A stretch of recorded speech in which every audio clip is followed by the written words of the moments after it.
جتنے بھی انسان دنیا میں بستے ہیں، ہر ایک کی آرزو ہے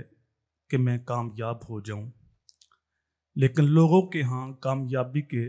تصورات مختلف ہیں۔ بہت سارے لوگ ایسے شخص کو کامیاب سمجھتے ہیں جس کے پاس دولت کے انبار ہوں، کوٹھی کار بنگلہ، بلڈنگیں پلازے ہوں، اور بہت سارے لوگ ایسے شخص کو کامیاب سمجھتے ہیں جس کی شہرت ہو، اور ایک طبقہ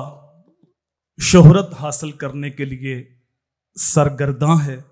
اور بہت سارے لوگ معاشرے کے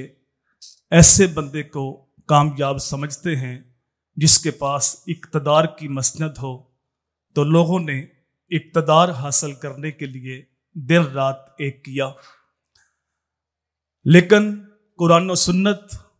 انبیاء کرام کی سیرت، اولیاء امت، علماء ملت کی زندگیوں سے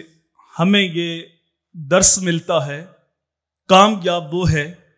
جس سے رب راضی ہے۔ اللہ راضی ہو جائے، مکان کچا ہو یا پکا، اللہ راضی ہو جائے، عزت ہو یا ذلت، اللہ راضی ہو جائے، شہرت ہو یا گمنامی، اللہ راضی ہو جائے، مرد ہو یا عورت، اللہ راضی ہو جائے، خوبصورت ہو یا بدصورت، کامیاب وہ ہے جس پہ میرا اللہ راضی ہے۔